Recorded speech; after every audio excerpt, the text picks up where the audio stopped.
So hello दोस्तों, कैसे हो आप सब लोग। I hope you all are doing great. मैं आपको बता दूं, मैं भी बहुत अच्छा हूं। मेरा नाम शुभम अग्रवाल है and I am your mentor for ABM and BRBL CIB.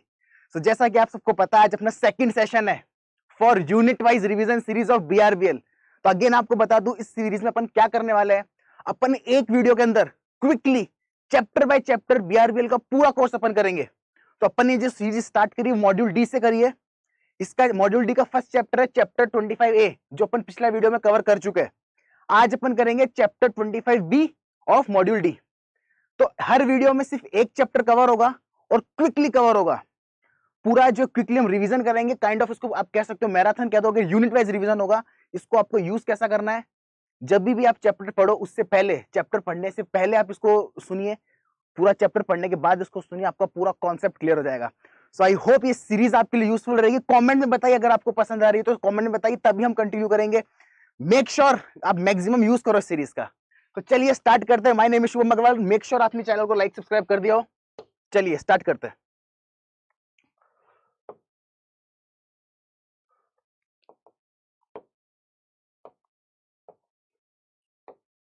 सो आज टॉपिक है अपना कॉन्ट्रैक्ट ऑफ इंडेमनिटी। ये कौन सा अपना chapter 25B of module D. Chapter 25B of module D. आज हम पढ़ेंगे contract of indemnity.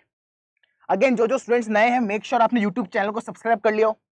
Till your exams जैसा ये सीरीज है, उसके बाद एमसीक्यू सीरीज, मैराथन और भी बहुत कुछ useful content till your exam इस पे आता रहेगा।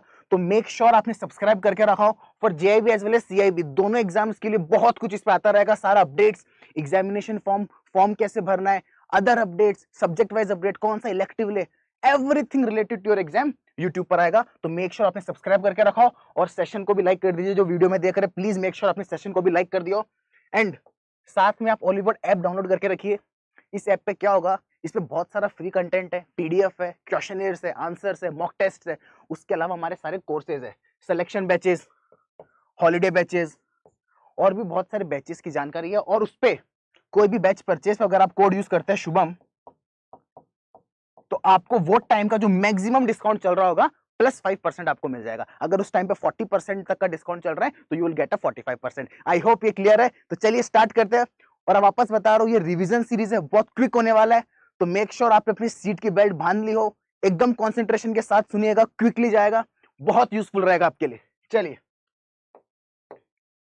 फर्स्ट ऑफ ऑल बात करते हैं what is contract of indemnity. Indemnity का मतलब होता है लॉस की भरपाई।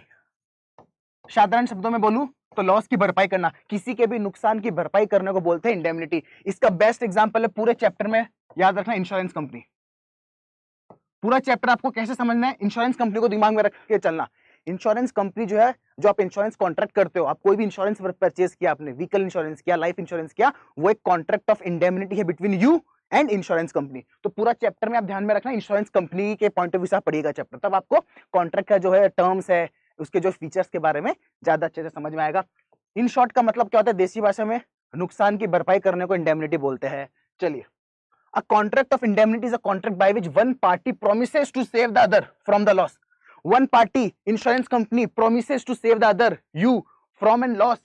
कि आपके व्हीकल कहीं एक्सीडेंट ना हो जाए, तो व्हीकल इंश्योरेंस क्या होगा, in which insurance company agrees to save the other party from the loss, कि अगर तेरे व्हीकल को कुछ हो जाता है तो उस लॉस की भरपाई मैं करूंगा। So one party promises to save the other from the loss likely to be caused, मतलब हो भी सकता है, नहीं भी हो सकता। Very important. सो इंडेमनिटी का जो कॉन्ट्रैक्ट है वो हो भी सकता है, नहीं भी हो सकता, मतलब उससे लॉस हो भी सकता है, नहीं भी हो सकता।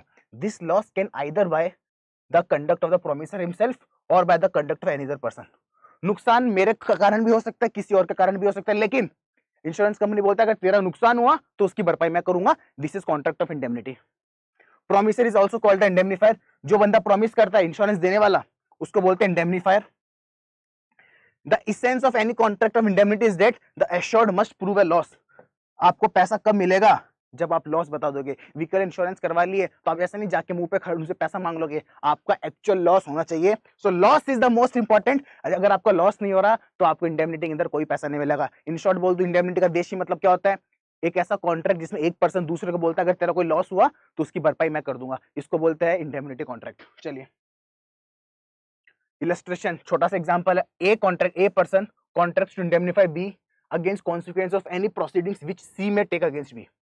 ए जाके बी को बोलता है कि अगर सी ने तेरे खिलाफ कोई भी केस किया, उसके कारण तेरे को कोई भी नुकसान हुआ, उसकी भरपाई मैं करूंगा। तो कोई 20,000 200 रुपए का कोई केस था, this is a contract of indemnity. Indemnity का कॉन्ट्रैक्ट क्यों है? बिकॉज ए ने यहाँ पे बी को प्रॉमिस किया कि तेरा अगर कोई भी लॉस होगा विद सी, उसको मैं भरपाई करूंगा। So it is an contract of indemnity. चलिए next, rights of indemnity holder. Indemnity holder के क्या क्या राइट्स है? मतलब जब आप इंश्योरेंस कंपनी के साथ कॉन्ट्रैक्ट कर लेते हो तो आपके पास क्या क्या राइट आता है, कस्टमर के पास क्या क्या राइट आता है। इंडेमनिटी होल्डर कौन होता है? जिसको वो अश्योरेंस मिला है, और जो अश्योरेंस देता है उसको बोलते हैं इंडेमनीफायर। सो इंडेमनिटी होल्डर होता है, अब इंश्योरेंस कंपनी के केस में कस्टमर को बोलते हैं इंडेमनिटी होल्डर। ठीक है, तो इसमें देखते हैं इसके क्या क्या राइट्स है। ऑल डैमेजेस, उसको सारा डैमेजेस जितना भी उसका नुकसान हुआ है उस पर्टेनिंग टू दैट कॉन्ट्रैक्ट में जो जो कवर्ड है उन सबका उसको पैसा मिलेगा। और विच ही में बी कंपेल्ड टू पे इन एनी सूट, वो कोई उस पर्टिकुलर कॉन्ट्रैक्ट से रिलेटेड वो कहीं सूट में गया, कोई लॉ में गया, कहीं कोर्ट कचहरी के चक्कर में गया, उसका वहां पे भी कुछ भी खर्चा हुआ है, in respect of any matter which the promise to indemnify applies. आपके उस कॉन्ट्रैक्ट से रिलेटेड कोई भी मैटर जिसपे अगर उसका कानूनी खर्चा भी हुआ है वो आपको जो है बेयर करना पड़ेगा। All cost, all damages, all cost which he may be compelled to pay in any suit bringing or defending if duly followed the indemnifier and acted prudently। अगर वो प्रूडेंटली एक्ट करता है, प्रूडेंटली का मतलब जैसा कि एक आम आदमी को एक्ट करना चाहिए, वो जान करके, फॉर एग्जांपल आपका व्हीकल इंश्योरेंस है तो आप जान करके खराब नहीं चला रहे, आप प्रूडेंटली जैसे एक आम आदमी अगर को चलाना होता था, प्रूडेंटली जो दिमाग वाला आदमी चलाएगा आप वैसे चला रहे हो, और उससे रिलेटेड कोई भी सूट में आपको कोई भी पैसा पे करना पड़ेगा। So all damages, all cost in relation to defend the suit. तो इसमें क्या कहना चाह रहा है आपको, इन शॉर्ट बोल दूं, जितना भी बोलते हैं ना वाजिब खर्चा, वाजिब उसका जो जो डैमेज हो रहा है, जो जो नुकसान हो रहा है, वो सब इंडेमनीफायर पे करेगा इंडेमनिटी होल्डर को। So all damages, all cost, all sum paid in compromise contrary to the provision of not contrary to the provision of indemnity, right to sue for specific performance. The indemnity holder is entitled to sue for specific performance if he has incurred absolute liability and the contract covers such liability। अगर उसने कोई specific liability incur कर रही which is in relation to the आपका contract, आपका जो contract है indemnity का उससे रिलेटेड उसने कोई स्पेसिफिक लाइबिलिटी इंकर करी। फॉर एग्जांपल व्हीकल इंश्योरेंस के केस में आपका जो व्हीकल का नुकसान हुआ और उसमें इंजन डैमेज हो गया, आपने वो जो इंजन को अपने पैसों से सही करवा लिया, सो स्पेसिफिक लाइबिलिटी है which you have incurred in relation to your contract, तो वो भी स्पेसिफिक परफॉर्मेंस के लिए भी आप जो है उस पर आपके पास राइट है इंडेमनीफायर से आपको पैसा लेने का। सो राइट से इंडेमनिटी होल्डर को क्या क्या मिलेगा, all damages, all cost, all sums and right for specific performance. अब बात करते हैं इंप्लाइड इंडेमनिटी। ये क्या होती है? ऐसी इंडेमनिटी जो कि आपने कॉन्ट्रैक्ट के थ्रू नहीं करी लेकिन इंप्लाइड है, मतलब आप आके बैठ के आपने कॉन्ट्रैक्ट नहीं किया लेकिन इंप्लाइड है ये। देखते क्या है, अ कॉन्ट्रैक्ट ऑफ इंडेमनिटी में भी एक्सप्रेस और इंप्लाइड। ठीक है, अब देखना ये ध्यान से पढ़ना, ये इंपॉर्टेंट है। An act is done by one person at the instance of other। एक पर्सन किसी दूसरे के कहने पे कोई काम करता है। An act is done by one person at the instance of another and such an act is not in itself manifestly tortuous to the knowledge of the person doing it। और काम करने वाले को ये पता है कि ये किसी के लिए नुकसानदायक नहीं है। मेरे कहने पे कोई बंदा काम कर रहा है और काम करने वाले को ये नहीं पता उसके हिसाब से ये काम सही है, उसको नहीं पता कि ये कुछ गलत काम है। And such act turns out to be injurious, और वो काम जो कर रहा है उससे किसी को इंजरी हो जाती है, किसी और का नुकसान हो जाता है। मतलब मेरे कहने पे कोई पर्सन काम कर रहा है, उसको पता नहीं कि काम गलत है, लेकिन वो काम करने से किसी थर्ड पर्सन को इंजरी हो जाती है, and the person doing it is entitled to an indemnity from him who requested that it should be done. तो मैं इंडेमनीफायर हो जाऊंगा कि उस पर्सन को जो भी लॉस होगा उस ट्रांजैक्शन के थ्रू, उसके लिए मेरे को भरपाई करनी पड़ेगी। मतलब छोटा सा एग्जांपल दे देता हूं, ए बी, ए मतलब शुभम, मेरे कहने पे किसने काम किया, इसने काम किया और इसके कारण सी को नुकसान हो गया, सी को 1 लाख रुपए का नुकसान हो गया।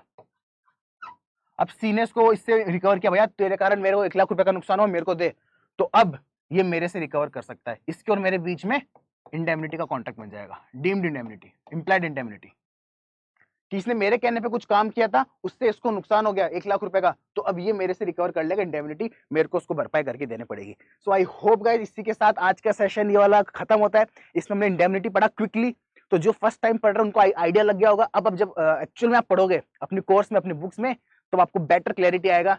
So thank you so much, make sure आपने वीडियो को लाइक कर दिया हो। कैसा लगा आपको सेशन कमेंट्स में बताइए, I will be looking for all the comments. Thank you so much.